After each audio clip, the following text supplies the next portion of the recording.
Hi friends, welcome to Prerana and Sadhana class. ఈరోజు మనం ఒక మోటివేషన్ సాంగ్ ద్వారా, ఎప్పుడు కూడా నేను మోటివేషన్ స్టోరీ లాగా చెప్తున్నాను.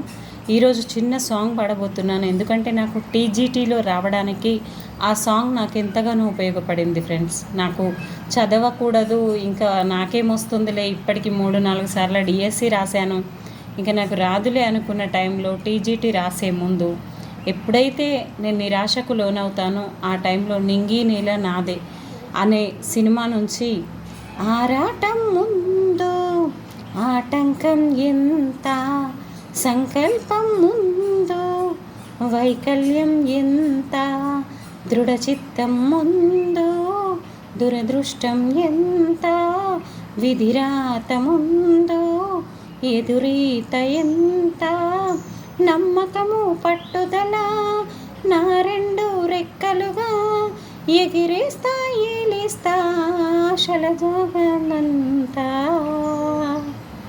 ఈ పాటకు అర్థం ఏంటంటే, ఆ అమ్మాయి 2 చేతులు కోల్పోతుంది, అయినా తన సంకల్ప బలంతో ఎంతో కృషితో మళ్ళీ తన గమ్యస్థానానికి చేరుకొని డాక్టర్ అవుతుంది. అదేవిధంగా మనకెన్నో ఆటంకాలు వస్తూ ఉంటాయి ఫ్రెండ్స్. ఇవన్నీ చిన్నపాటివే. మనకు ఒక రోజున మన గమ్యస్థానం చేరిన రోజున ఇవన్నీ చాలా చిన్న కష్టాలుగా కనబడతాయి. మనం ఎదురెదుతూ ఉండాలి తప్ప వెనకంజ వేయకూడదు. అదేవిధంగా మీరందరూ కూడా ముందుకు వెళ్తారని ఆశిస్తూ ఈరోజు మన క్లాస్లోకి వెళ్దాం. భారతదేశ జాతీయోద్యమం, దేశ విభజన, స్వాతంత్రం 1939 నుంచి 1947 వరకు. మన స్వాతంత్రానికి పాటుపడిన స్వతంత్ర నాయకులు ఎందరో వాళ్ళ ప్రాణాలను అర్పించారు. ఎవరి కోసం ఫ్రెండ్స్? దేశం కోసం. మనం కనీసం మన ఇంటి వాళ్ళ కోసం కూడా జాబ్ సంపాదించకపోవడం అనేది చాలా సిగ్గుచేటు. ఎందుకంటే మనం దానికోసమే ఇన్ని సంవత్సరాలుగా చదివి ఈ స్థాయి వరకు వచ్చాము. జాబ్ అందరికీ రాదు ఫ్రెండ్స్, కానీ ఒక మంచి స్థాయిలో నిలబడతాం. 100 పోస్టులు ఉన్నాయంటే 100 పోస్టులు దాదాపుగా ఉంటే 1,00,000 మంది పోటీ చేస్తున్నారు, కానీ 100 మందికే ఆ జాబ్స్ అనేటివి వస్తాయి. మిగతా వాళ్ళు ఏదో ఒక రంగంలో సెటిల్ కావాలి, ఒక గొప్ప భవిష్యత్తు అనేది ఉండాలి. దానికి ఏంటంటే ఖచ్చితంగా జాబ్ వస్తుందన్న ఉద్దేశంతోనే చదవాలి ప్రతి ఒక్కరం కూడా. ఓకే ఫ్రెండ్స్, ఈరోజటి సాంగ్ కానీ మోటివేషన్ కానీ నచ్చింది అనుకుంటున్నాను. ఇప్పుడు మన క్లాస్ గురించి చూద్దాం. 1939 to 1947. 39 అంటే 2వ ప్రపంచ యుద్ధం జరుగుతున్న కాలంలో ఏ విధంగా ఉంది, మరి అమాయకమైన భారతీయులను ఏ విధంగా ప్రపంచ యుద్ధంలోనికి లాగారు బ్రిటిష్ వాళ్ళు అనే దాని గురించి ఇది చదువుతూ ఉంటే అప్పటి కాలంలో మన వాళ్ళు ఎంత సఫర్ అయ్యి ఉంటారో అర్థం చేసుకోండి ఫ్రెండ్స్. 10th క్లాస్లో ఉన్న ఈ లెసన్ మీరు చదువుతూ ఉంటే అసలు మన దేశం కోసం మనం ఏం చేస్తున్నాం అనిపిస్తుంది. ఓకే, ప్రపంచ యుద్ధానికి భారతీయులు మద్దతు తెలపాలా వద్దా? 1949 నుంచి 42 వరకు ఏం జరిగింది మరి? 39లో మొదలైనప్పుడు, 2వ ప్రపంచ యుద్ధం అనేది 39లో మొదలైనప్పుడు పలు రాష్ట్రాలు కాంగ్రెస్ ప్రభుత్వ పాలనలో ఉన్నాయి. ఆ టైంలో భారతీయులకు స్వయం పరిపాలనా సిద్ధాంతాన్ని, అధికారం కొంతమేరకైనా ఇవ్వాలని ఆంగ్లేయ ప్రభుత్వం అంగీకరించింది. అయితే 1935లో బ్రిటిష్ పార్లమెంటు భారత ప్రభుత్వ చట్టాన్ని ఆమోదించింది. ఈ చట్టం ప్రకారం రాష్ట్రాలలో ఎన్నికలు నిర్వహించి వీటిలో గెలిచిన పార్టీలు ప్రభుత్వాన్ని ఏర్పాటు చేయవచ్చు అని చెప్పేసి ఒక సలహాని ఇవ్వడం జరిగింది. అయితే ఓటు వేసే అధికారాన్ని మాత్రం జనాభాలో చాలా కొద్ది మందికే ఇచ్చారు ఫ్రెండ్స్. రాష్ట్ర శాసనసభలకు 12%, కేంద్ర సభకు 1%, అదేవిధంగా అంత మాత్రమే ఇవ్వడం జరిగింది. బ్రిటిష్ ఇండియాలోని 11 రాష్ట్రాలలో 1937లో, అంటే మనకు స్వాతంత్రం 47లో వస్తే 37లో ఎన్నికలు నిర్వహించినప్పుడు కాంగ్రెస్ పార్టీ చాలా ఘన విజయం సాధించింది. ఎంత అంటే 11 రాష్ట్రాలకు కానీ 8 రాష్ట్రాల్లో కాంగ్రెసే విజయం సాధించడం జరిగింది. ఈ విధంగా ప్రధానమంత్రులు ఎన్నికయ్యారు ఫ్రెండ్స్. బ్రిటిష్ గవర్నర్ల పర్యవేక్షణలో వాళ్ళు పనిచేయడం జరిగింది. అయితే కాంగ్రెస్ నాయకుల ముందు ఒక పెద్ద సమస్య వచ్చి పడింది. ఏంటంటే జర్మనీ, జపాన్, ఇటలీ ఇతర దేశాల కూటమికి వ్యతిరేకంగా ఆంగ్లేయులు చేస్తున్న యుద్ధానికి సహాయపడాలా, లేదా కాంగ్రెస్ ప్రభుత్వాలను కనీసం సంప్రదించకుండానే బ్రిటన్ యుద్ధంలో భారతదేశం పాలు పంచుకుంటుందని నిర్ణయం తీసుకుంది. యుద్ధంలో సహాయపడడానికి పడకపోవడానికి అనేక కారణాలు ఉన్నాయి ఫ్రెండ్స్.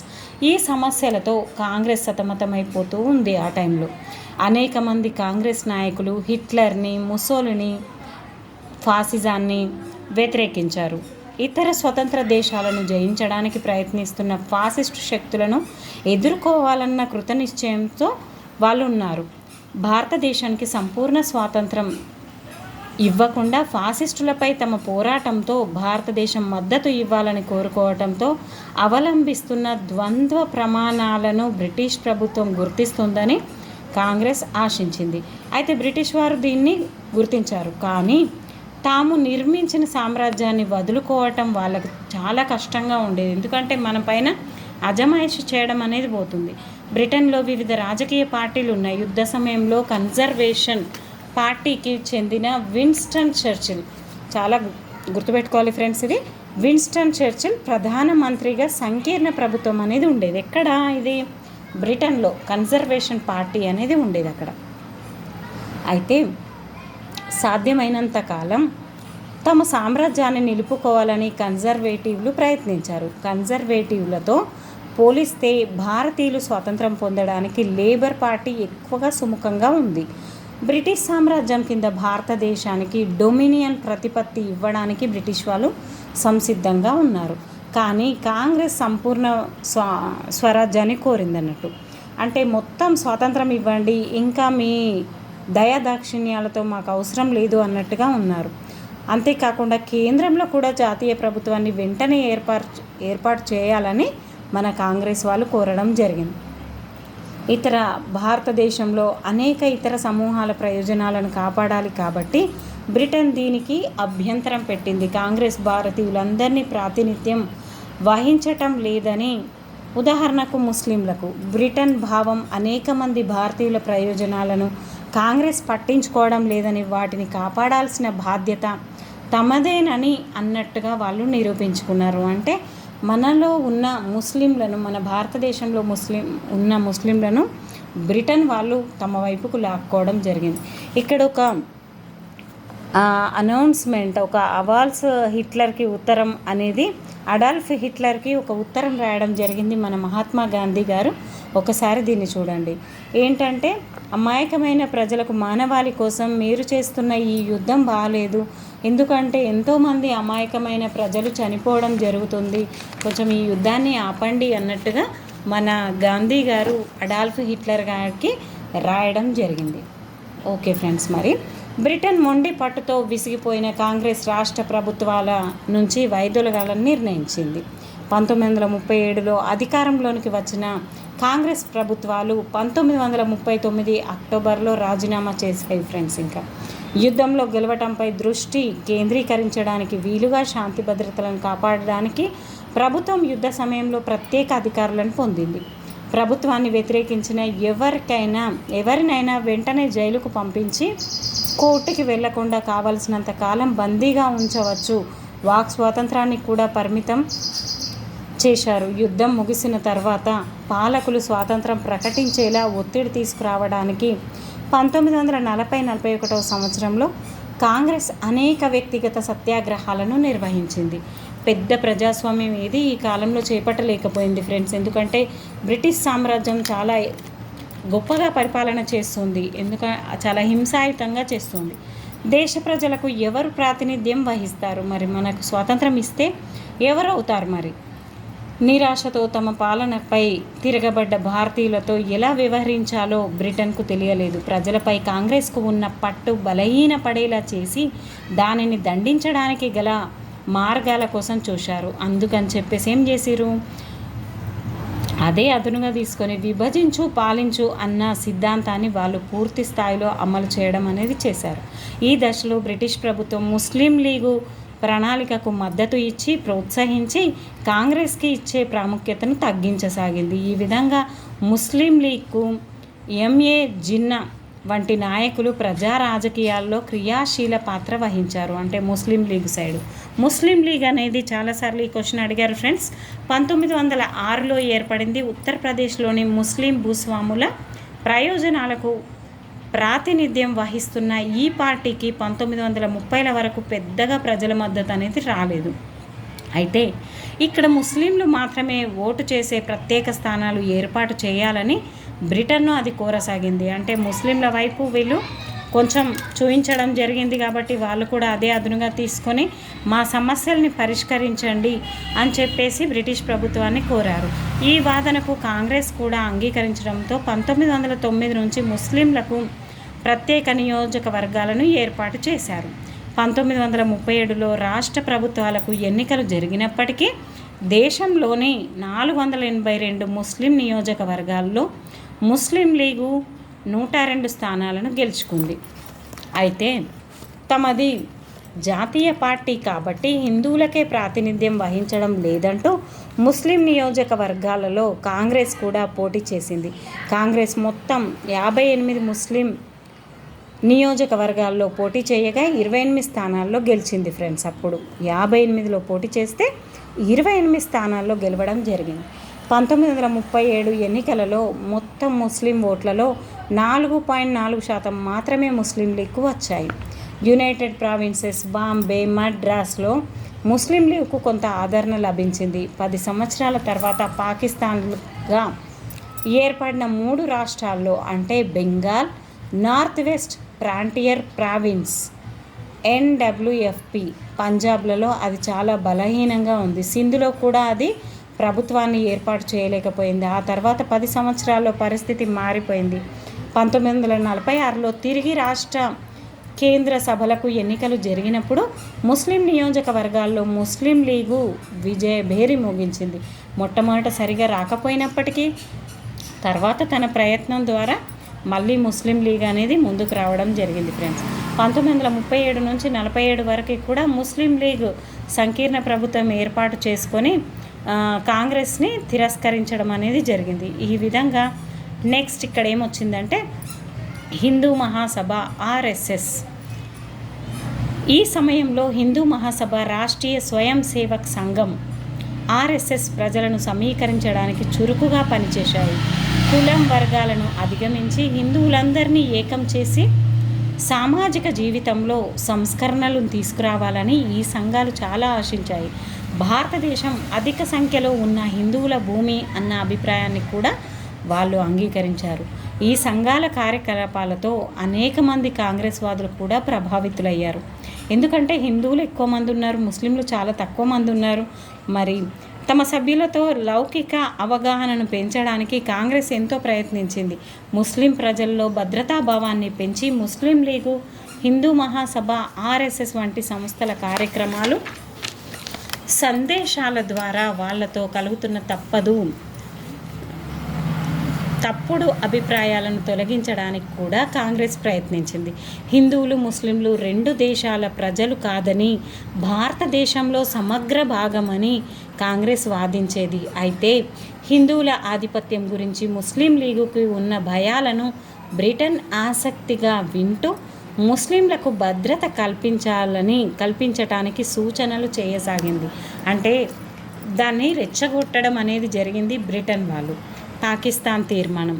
ముస్లింలు అధికంగా ఉన్న ప్రాంతాల్లో పాలనకు ప్రత్యేక ఏర్పాటు చేయాలన్న భావన చాలా మందిలో ఏర్పడసాగింది. ఉదాహరణకు సారే జహాసే అచ్చా, హిందుస్థాన్ హమారా అన్న కవిత రాసిన ఉర్దూ కవి మొహమ్మద్ ఇక్బాల్ 1930లో ముస్లిం లీగ్కు అధ్యక్షోపన్యాసం చేస్తూ వాయవ్య ముస్లిం రాష్ట్ర ఆవశ్యకత గురించి మాట్లాడాడు. పాకిస్తాన్ లేదా పాక్స్తాన్ పంజాబ్, ఆఫ్ఘన్, కాశ్మీర్, సింధ్, బలూచిస్తాన్ల ఇంగ్లీష్ అక్షరాల నుంచి ఏర్పడింది ఇలాంటి పేరుని కేంబ్రిడ్జ్లోని పంజాబీ ముస్లిం అయిన చౌదరి రెహ్మత్ అలీ, చాలా ఇంపార్టెంట్ ఫ్రెండ్స్ ఇది, చౌదరి రెహ్మత్ అలీ రూపొందించాడు. పాకిస్తాన్ అనే పేరును ఇతను ఇవ్వడం జరిగింది. 1933-35లో రాసిన పత్రాలలో ఈ యువ విద్యార్థి ఈ రాష్ట్రాలకు ప్రత్యేక జాతీయ ప్రతిపత్తిని ఆశించాడు. 1930లలో రెహ్మత్ అలీని ఎవ్వరూ పట్టించుకోలేదు, ఎందుకంటే అతను ఒక చిన్న విద్యార్థి మాత్రమే కాబట్టి. ప్రత్యేకించి ముస్లిం లీగు ఇతర ముస్లిం నాయకులు దాన్ని విద్యార్థి కళగా కొట్టిపారేశారు. హిందువుల ఆధిపత్యం పట్ల ముస్లిం లీగు రెచ్చగొట్టిన భయాలను తొలగించడంలో కాంగ్రెస్ వైఫల్యం చెందడం వల్ల బ్రిటిష్ పాలకులు మళ్ళీ విభజించు పాలించు అన్న విధానాన్ని అవలంబించడం వల్ల రాజకీయ వాతావరణం మరీ మారిపోయింది. 1940 మార్చి 23న ఉపఖండంలో ముస్లింలు అధిక సంఖ్యలో ఉన్న ప్రాంతాల్లో కొంత స్వయం ప్రతిపత్తిని కోరుతూ ముస్లిం లీగు ఒక తీర్మానాన్ని ప్రవేశపెట్టింది. అస్పష్టంగా ఉన్న ఈ తీర్మానాన్ని దేశ విభజన కానీ పాకిస్తాన్ కానీ పేర్కొనలేదు. అయితే ఆ తర్వాత సంవత్సరాల్లో దీన్ని పాకిస్తాన్ తీర్మానంగా పేర్కొనడం మొదలైంది. అయితే అప్పుడు ముస్లిం లీగ్ నాయకుడైన ఎంఏ జిన్నా డిమాండ్లను ఒప్పుకోవడం కాంగ్రెస్కి కూడా కష్టమైంది ఫ్రెండ్స్. 1940-46 మధ్య ప్రత్యేక దేశం ఆవశ్యకత, దాని ప్రయోజనాల గురించి ముస్లిం ప్రజలను ముస్లిం లీగు ఒప్పించగలిగింది. హిందూ జమీందారులు, వడ్డీ వ్యాపారస్తులు తమను దోచుకొని పరిస్థితి గురించి రైతుల కలలు కన్నారు. వ్యాపారస్తులు, ఉద్యోగార్థులు హిందువుల నుంచి పోటీ ఉండదని ఆశించారు. మరింత మత స్వాతంత్రం ఉంటుంది, తమకు కావలసిన విధంగా ప్రభుత్వాన్ని నడుపుకోవడానికి ముస్లిం సంపన్నుల నుంచి స్వేచ్ఛ లభిస్తుంది అన్న ధీమాతో ప్రతి ఒక్క ప్రజలు ఉండడం జరిగింది. 1942-45 మధ్యకాలంలో చాలామంది కాంగ్రెస్ నాయకులు జైల్లో ఉన్నారు. ప్రజల మధ్య తన ఆదరణను పెంచుకోవడానికి ముస్లిం లీగు ఈ కాలాన్ని సద్వినియోగపరుచుకుంది. ఈ విధంగా 1906లో వచ్చిన ముస్లిం లీగు తన వైపుకు లాక్కోవడం జరిగింది ఫ్రెండ్స్. బ్రిటిష్ వాళ్ళు భారతదేశం వదిలి వెళ్ళేలా ఎవరు చేస్తారు మరి? 1942 నాటికి జపాన్ ఆగ్నేయ ఆసియాలోకి విస్తరించడం అనేది జరిగింది. భారతదేశ భూభాగాలను కూడా ముప్పు ఏర్పడే ప్రమాదం ఉంది. జపాన్కు వ్యతిరేక యుద్ధంలో భారతీయులు కూడా పాల్గొనేలా బ్రిటన్ చూడాల్సిన పరిస్థితి 1942 వసంతకాలంలో మన మంత్రులలో ఒకరైన సర్ స్ట్రాఫర్డ్ క్రిప్స్ని భారతదేశం పంపించింది. అయితే గాంధీజీతో కాంగ్రెస్తో రాజీ కుదుర్చుకోవాల్సినంతగా ఒత్తిడిని పెంచింది. వైస్రాయ్ తన కార్యనిర్వాహక వర్గంలో రక్షణ సభ్యునిగా భారతీయుడిని ముందుగా నియమించాలని కాంగ్రెస్ పట్టుబట్టడంతో ఈ చర్చలు విఫలం అయ్యాయి ఫ్రెండ్స్. క్రిప్స్ రాయబారం అనేది అవ్వడం అనేది జరిగింది 1942లో. ఆ తర్వాత ఆగస్టులో 1942 ఆగస్టులో క్విట్ ఇండియా ఉద్యమం అంటే ఏంటి? భారతదేశం నుంచి మీరు వదిలి వెళ్ళండి అని మన గాంధీజీ గారు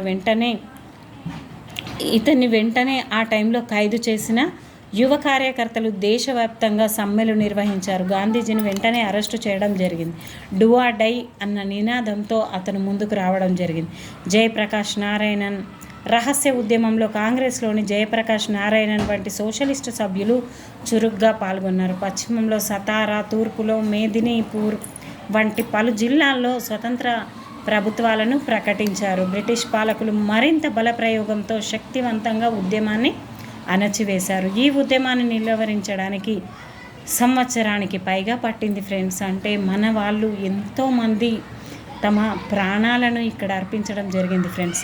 ఈలోగా యుద్ధంలో బ్రిటన్కు మద్దతు ఇవ్వాలని భారత కమ్యూనిస్టు పార్టీ నిర్ణయించింది. నాజీ సైన్యం సోవియట్ యూనియన్పై దండెత్తడంతో అది ఆందోళన చెందింది. ప్రపంచ స్థాయిలో ప్రమాదాన్ని గుర్తించి ఈ యుద్ధాన్ని అది ప్రజల యుద్ధంగా మార్చింది. ఇందుకు విరుద్ధంగా గాంధీజీ వంటి వాళ్ళు బ్రిటన్ భారతదేశం విడిచి వెళ్ళిపోతే అది సొంతంగా జపాన్ను ఎదుర్కోగలదని భావించారు. అమెరికా, యూరప్లలో జపాన్ సాధించిన విజయాలు భారతీయులపై బలమైన ముద్రలు వేశాయి. ఐరోపా వలస పాలకులు త్వరలోనే ఓడింపబడతారని అనుకోసాగారు. జపాన్ ఆసియా దేశం, అది ఐరోపా వలస పాలకులను ఎదుర్కోగలిగింది. తాము కూడా బ్రిటన్ని వ్యతిరేకంగా పోరాడి గెలవగలమని భారతీయులు అనుకోసాగారు. ఆంగ్లేయులు ఉన్నత జాతికి చెందిన వాళ్ళన్న భ్రమ బద్దలైంది. ఈ విధంగా అంటే మనం కూడా మన కష్టాలు అనేటివి వచ్చినప్పుడు చాలా ధైర్యంగా ముందుకెళ్ళాలి ఫ్రెండ్స్. బ్రిటన్ ఎదుర్కొంటున్న కష్ట సమయాన్ని సుభాష్ చంద్రబోస్ వంటి మంచి అవకాశంగా భావించాడు. భారతదేశ స్వాతంత్రం అత్యంత ప్రాధాన్యత గల అంశమని బ్రిటిష్ పాలకులను తరిమివేయడానికి జపాన్ వాళ్ళ సహాయంతో తీసుకోవాలని అతడు భావించాడు. అతడు రహస్యంగా జర్మనీకి, అక్కడి నుంచి జపాన్కి వెళ్ళి, ఎలా వెళ్ళాడు చూడండి, జర్మనీకి మొదట వెళ్ళి అక్కడి నుంచి మళ్ళీ జపాన్కి వెళ్ళడం జరిగింది. 1942 భారతీయ సైనికులతో ఒక సైన్యాన్ని తయారు చేశాడు. ఆ సైనికులు ఎవరు? బర్మా, మలయా దేశాలలో బ్రిటన్ని జపాన్ ఓడించినప్పుడు బందీలుగా తీసుకున్న బ్రిటిష్ సైన్యంలోని వీళ్ళంతా కూడా బ్రిటిష్ సైన్యం వాళ్ళే. భారత జాతీయ సైన్యం అని పేరు పెట్టి తన సైన్యంలోకి బోస్ వీళ్ళని తీసుకున్నాడు. తర్వాత ఎంతోమంది మహిళలతో సహా ఇతర భారతీయులు కూడా ఈ సైన్యంలో చేరారు. అయితే బోస్తో గాంధీజీ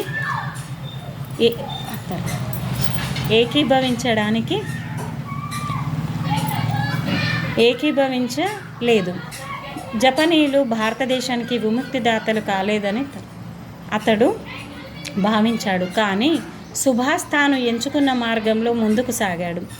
జపాన్ సైన్యంతో కలిసి తన సైన్యంతో బ్రిటిష్ వాళ్ళను వ్యతిరేకంగా దాదాపు 3 సంవత్సరాల పాటు యుద్ధం చేశాడు. చూడండి ఫ్రెండ్స్, మన సుభాష్ చంద్రబోస్ గారు ఎంతో తన సాయశక్తులతో జపాన్ ప్రజలతో అక్కడికి రహస్యంగా వెళ్ళి బ్రిటిష్ సైన్యంలోని వాళ్ళని మన సైన్యంలో కలుపుకొని బ్రిటిష్ వాళ్ళను తరిమేయడానికి తన ప్రాణాలనే అర్పించడం జరిగింది ఫ్రెండ్స్. అయితే దీనికి గాంధీజీ ఏకీభవించలేదు. జపనీయులు భారతదేశానికి విముక్తిదాతలు కారని అతడు భావించాడు. కానీ సుభాష్ తాను ఎంచుకున్న మార్గంలో ముందుకు సాగాడు. ఈ విధంగా జపాన్ సైన్యంతో కలిసి తన సైన్యంతో బ్రిటిష్ వాళ్ళను వ్యతిరేకంగా ఇతను దాదాపు 3 సంవత్సరాలు చేయడం జరిగింది ఫ్రెండ్స్. మనం కనీసం 3 నెలలు కూడా కష్టపడకుండా గవర్నమెంట్ జాబ్ రావాలి అని మనం అనుకోవడంలో చాలా సిల్లీగా ఉంటుంది ఫ్రెండ్స్. ఎంతో కాలంగా ఎదురు చూస్తున్న గవర్నమెంట్ జాబ్లు రావాలి అంటే మనం కూడా చాలా కష్టపడాలి ఫ్రెండ్స్. అది అత్యంత క్లిష్ట, సాహసోపేత, నాటకీయ పరిణామాల కాలం. ఒక దశలో మిత్రపక్షాలు యుద్ధంలో ఓడిపోతాయనిపించింది. స్టాలిన్ గ్రాడ్లో తిరుగులేని విజయం సాధించడంతో రష్యా నాజీ శక్తుల ఆట కట్టించింది. మిత్రకూటమి యుద్ధంపై తిరిగి పట్టు సాధించి అంతిమంగా 2వ ప్రపంచ యుద్ధంలో విజయం సాధించింది. సుభాష్ చంద్రబోస్ భారత జాతీయ సైన్యం బ్రిటిష్ వాళ్ళ చేతుల్లో ఓటమి పాలైంది. ఆ తర్వాత ఘటనలో బోస్ చనిపోయాడో మాయమయ్యాడో ఖచ్చితంగా తెలియలేదు. చూడండి ఫ్రెండ్స్, ఎంత ఘోరం. ఇతనికి బర్త్డే తప్ప డెత్-డే లేని ఒక మనిషి, ఒక మహనీయుడు ఫ్రెండ్స్ సుభాష్ చంద్రబోస్. 1944 జూన్లో యుద్ధం ముగింపు దశకు చేరుకుంటూ ఉండగా బ్రిటిష్ ప్రభుత్వం గాంధీజీని చెరసాల నుంచి విడుదల చేసింది. భారతదేశ స్వాతంత్రం గురించి మరొక దఫా సంప్రదింపులకు సమయం ఆసన్నమైంది. ప్రజల తిరుగుబాటు ఏ విధంగా చేశారు మరి? 1946 నుంచి 48 వరకు భారత జాతీయ సైన్యానికి చెందిన సైనికులకు జైలు పాలు చేసి వారిని శిక్షించాలని బ్రిటిష్ పాలకులు నిర్ణయించారు. విద్రోహ చర్య కింద వారిని విచారించి ఉరిశిక్ష విధించాలని నిర్ణయించారు. భారత జాతీయ సైనికుల విచారణ కొనసాగుతూ ఉండగా దేశంలోని పలు ప్రాంతాల్లో అశాంతి, అసంతృప్తి చెలరేగసాగింది. జాతీయ చైతన్యంలో చెలరేగిన ఈ ప్రజాస్వామ్య తిరుగుబాటులో హిందూ, ముస్లింలు గుర్తింపు, విభజన రాజకీయాలు వంటివి ప్రాముఖ్యతను కోల్పోయాయి. ఉదాహరణకు భారత జాతీయ సైనికులలో విచారింపబడుతున్న వాళ్ళలో చాలామంది ముస్లింలు. అయితే వాళ్ళ పట్ల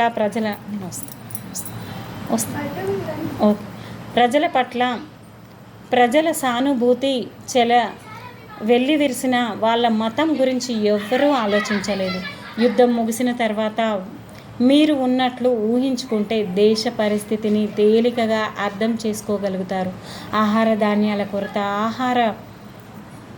ఆహార కోటాలు, పెరుగుతున్న ధరలు, అక్రమ నిల్వలు, నల్ల బజారు వంటి వాటిల్లో ప్రజల్లో తీవ్ర అశాంతి చెలరేగింది. చూడండి ఫ్రెండ్స్, యుద్ధం జరుగుతున్న సమయంలో ఎంత దారుణమైన పరిస్థితులను అనుభవించారో. తక్కువ వేతనాల పట్ల ప్రజలు కోపంగా ఉన్నారు. ధరలపై రైల్వే, తపాలా ఉద్యోగులు, ఇతర ప్రభుత్వ ఉద్యోగులు అఖిల భారత సమ్మె చేపట్టాలని ప్రణాళికతో ఉన్నారు. 1946 ఫిబ్రవరి 16న బొంబాయి రేవుల్లోని రాయల్ నౌకా దళంలోని భారత సైనికులు నాసిరకం ఆహారం పట్ల, తమ పట్ల బ్రిటిష్ అధికారులు ప్రవర్తన పట్ల నిరసనగా నిరాహార దీక్ష చేపట్టారు.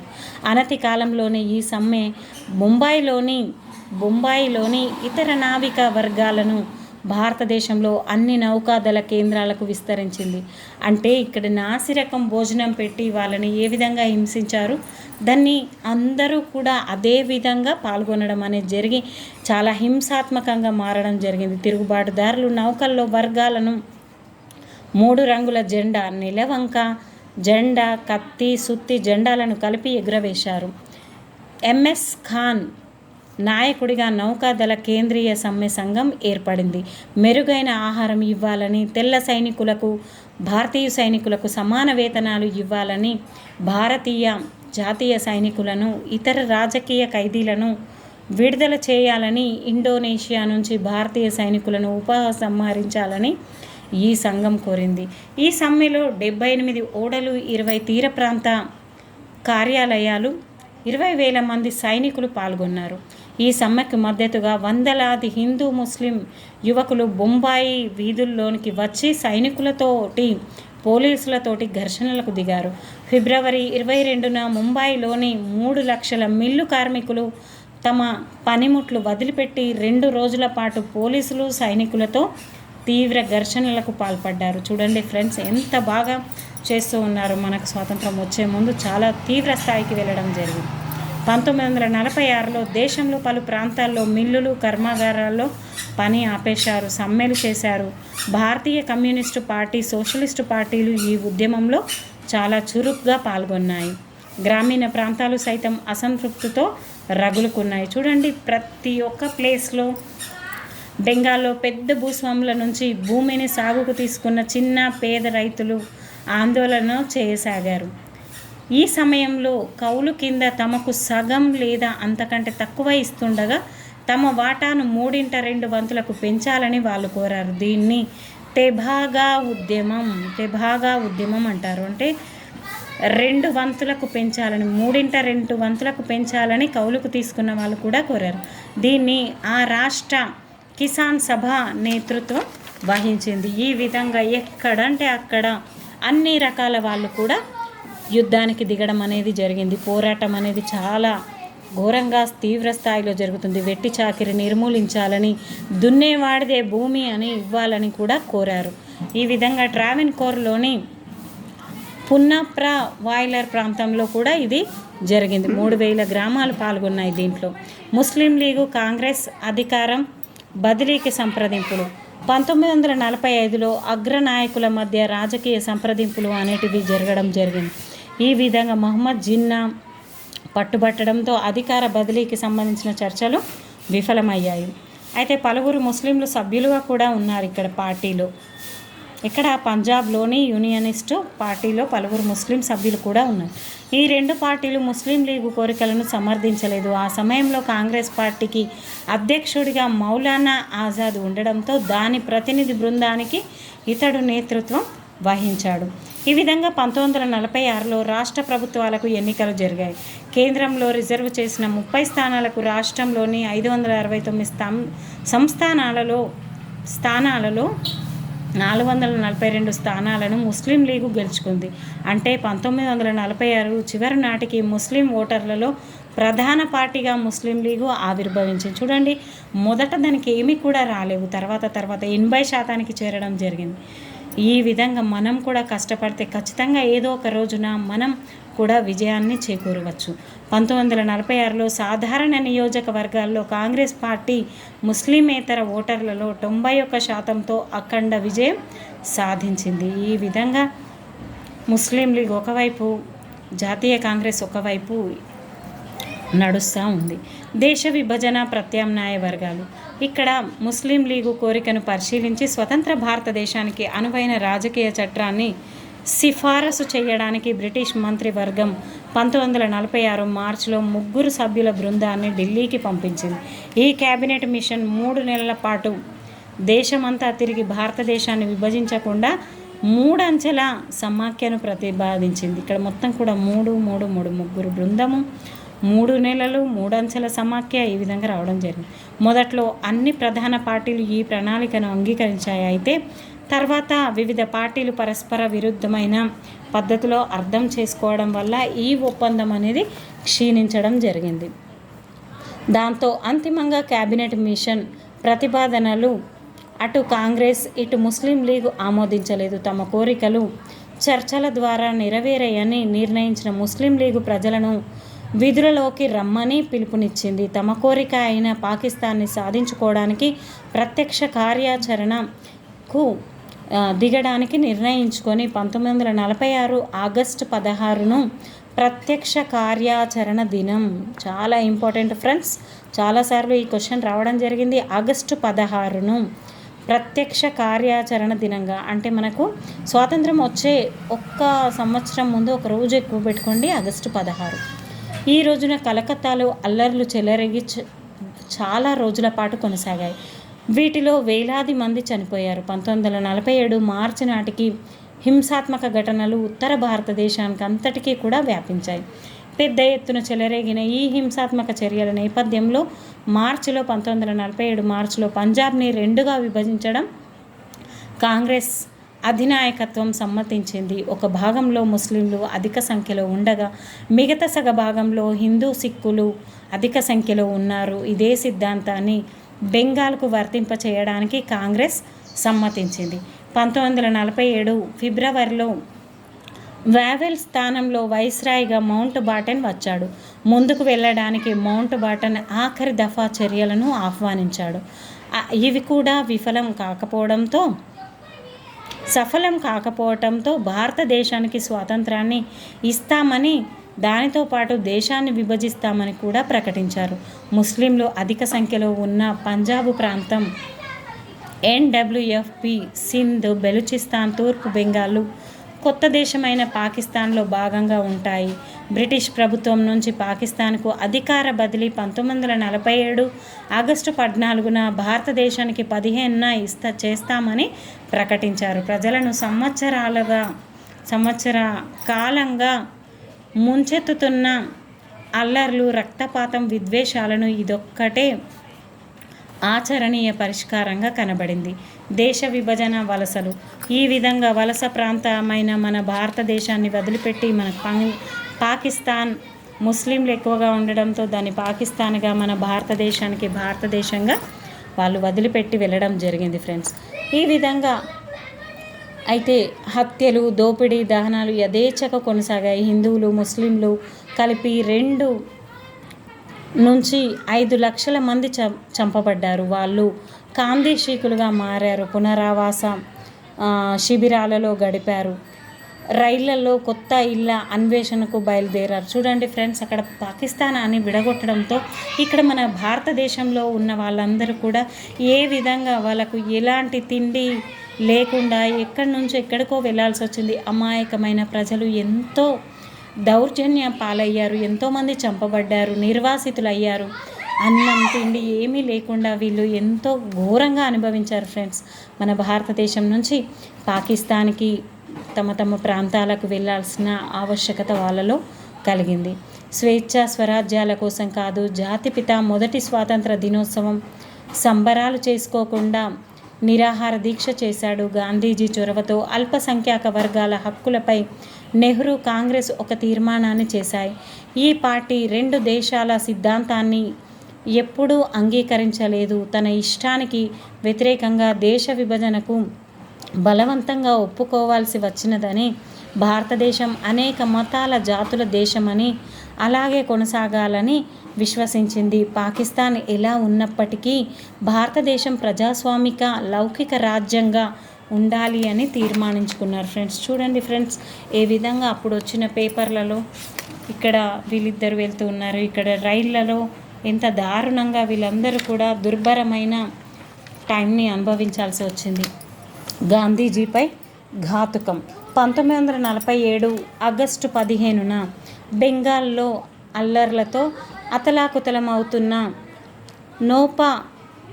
నోవఖలీలో శాంతిని నెలకొల్పడానికి జాతిపిత గాంధీజీ ప్రయత్నించారు. దేశ రాజధాని అయిన ఢిల్లీకి అతడు 1947 సెప్టెంబర్ 9న కానీ రాలేదు. వాయవ్య భారతంలో పెద్ద ఎత్తున చెలరేగిన మత ఘర్షణలో ఆ వృద్ధ నేత అసంతృప్తితో ఉన్నాడు. ప్రజలు భయాలను దూరం చేయడానికి అతడు ప్రయత్నించాడు. అయితే దేశంలోని ప్రజల్లోని ఒక వర్గం భారతదేశ రాజకీయాల్లో గాంధీజీ పాత్రతో కోపంగా ఉంది. అతడు నిర్వహిస్తున్న సర్వమత ప్రార్థన సమావేశాలను పలుమార్లు వాళ్ళు భంగపరిచారు. అతడిని చంపడానికి 2 రోజుల ముందు అతనిపై జరిపిన హత్యాయత్నం విఫలమైంది. 1948 జనవరి 28న గాంధీజీ ఒక పిచ్చివాడి చేతిలో తుపాకీకి నేను బలి కావలసి వస్తే నవ్వుతూ అందుకు సిద్ధమవుతాను. నాలో ఎటువంటి కోపము ఉండకూడదు. నా హృదయంలో పెదాల మీద దేవుడే ఉండాలి అని అన్నాడు. అదేవిధంగా దేశానికి స్వాతంత్రం వచ్చిన 6 నెలల్లోపే అంటే 1948 జనవరి 30 సాయంత్రం సర్వమత ప్రార్థనకు వెళుతున్న జాతిపిత 3 బుల్లెట్లకు నేల కొరిగాడు. అతడు కోరుకున్నట్టుగానే చనిపోవటానికి ముందు అతడు హే రామ్ అన్నాడని అంటారు. అతడి హంతకుడైన నాథూరామ్ గాడ్సే అక్కడి నుంచి పరారయ్యాడు. తర్వాత అతడిని ముంబైలో పట్టుకున్నారు. అతడు ఒకప్పుడు హిందూ మహాసభలో సభ్యుడు. దాంతో ఆ సంఘంపై వ్యతిరేకత వెల్లువెత్తింది. ఫలితంగా 1948 ఫిబ్రవరి 14న అఖిల భారత హిందూ మహాసభ రాజకీయ కార్యక్రమాన్ని త్యజించి నిజమైన సంస్థాగత పని మీద దృష్టి కేంద్రీకరించాలని నిర్ణయించింది. ఒక రకంగా తీవ్రవాద గాడ్సే అంతిమంగా తన మిత్రులకు ఎంచుకున్న పందాని హాని కలిగించాడు. ఈ విధంగా మహాత్మా గాంధీ గారిని హత్య చేసిన గాడ్సే నాథూరామ్ గాడ్సే ఫ్రెండ్స్. 1948 జనవరి 30 సంస్థానాల విలీనం. ఏ విధంగా సంస్థానాల విలీనం ఉంది? అప్పటికే 550 సంస్థానాలు ఉన్నాయి. దాంట్లో హైదరాబాద్ ట్రావెన్కోర్లలో జమీందారులు చాలా వ్యతిరేకంగా ఉన్నారు. చివరగా మనకు స్వాతంత్రం వచ్చినప్పటికీ 1947 జూలైలో ఈ బాధ్యతను అందరినీ ఏకం చేయడానికి, సంస్థానాలన్నింటినీ ఏకం చేయడానికి ఇతను కొద్దిమంది పాకిస్తాన్లో కలుస్తారా, మరి భారతదేశంలో కలుస్తారా, ఏదో ఒక దాంట్లో కలవండి అని సర్దార్ వల్లభాయ్ పటేల్ గారు బాధ్యతను తీసుకోవడం అనేది జరిగింది. అయితే 3 సంస్థానాలు మాత్రం 1947 ఆగస్టు 15 నాటికి కాశ్మీర్, హైదరాబాద్, జునాగఢ్లు తప్పించి మిగిలిన సంస్థానాలన్నీ కూడా భారతదేశంలో విలీన ఒప్పంద పత్రంపై సంతకం చేయడం జరిగింది ఫ్రెండ్స్. సంస్థానాల ప్రభుత్వాలను స్వాధీనం చేసుకొని ఆయా రాచరిక కుటుంబాలను వ్యక్తిగత ఖర్చులకు పెన్షన్ మంజూరు చేశారు. దీనిని రాచరిక భరణం అనేవాళ్ళు. ఈ ప్రాంతాలను విలీనం చేయడం ద్వారా కొత్తగా పరిపాలన సౌలభ్యానికై రాష్ట్రాలను ఏర్పరిచారు. భారతదేశంలో కొత్త రాష్ట్రాలను ఏర్పరిచే ఈ ప్రక్రియ 1956 వరకు కొనసాగింది. అంటే 1971లో భారత ప్రభుత్వం భరణాన్ని గత రాచరిక కుటుంబాల బిరుదులను రద్దు చేసింది. 1956 అంటే ఏపీ ప్రభుత్వం ఏర్పడినప్పుడు. ఈ విధంగా ఎంతోమంది తమ ప్రాణాలను అర్పించడం ద్వారా మనకు స్వాతంత్రం అనేది రావడం జరిగింది ఫ్రెండ్స్. మీకు ఈ లెసన్ అర్థమయ్యే ఉంటుంది అనుకుంటున్నాను. నేను మధ్య మధ్యలో మోటివేషన్ చేస్తూ ఉన్నాను. ఆ మోటివేషన్ అంతా కూడా మీ అందరికీ ఉపయోగపడుతుందని ఆశిస్తూ ప్లీజ్ కామెంట్ చేయండి. ఇందులో ఏవైనా పొరపాట్లు ఉంటే మీకు ఇంకా ఏ విధంగా చెప్పాలో కూడా, అదేవిధంగా ఏ సబ్జెక్ట్ కావాలి కామెంట్ రూపంలో తెలియజేయండి ఫ్రెండ్స్. Thank you everyone. ఎవరైతే నాకు సపోర్ట్ చేస్తున్నారో, నా ఛానల్ని సబ్స్క్రైబ్ చేస్తూ ఇతరులకు షేర్ చేస్తున్నారో వారందరికీ కూడా ధన్యవాదాలు ఫ్రెండ్స్. ఇంకొక క్లాస్లో నేను మళ్ళీ మీ ముందుకు వస్తాను ఫ్రెండ్స్. Thank you. ఇప్పుడు ఇంతకుముందు నేను 100 వరకు సబ్స్క్రైబర్స్ అయితే ముందుకు వస్తానన్నాను, కానీ ఖచ్చితంగా 200 వరకు అయిన తర్వాత ఖచ్చితంగా వస్తాను ఫ్రెండ్స్. ఇప్పటికీ 168 మంది అయ్యారు. ఇంకా త్వరలోనే నేను ముందుకు రావడం జరుగుతుంది. నేను లైవ్ క్లాసెస్ కూడా ఇవ్వాలి అనుకుంటున్నాను. Thank you friends. మీ ఆదరణ ఇలాగే ఉండాలి అని ఆశిస్తున్నాను. Thank you everyone. All the best everyone.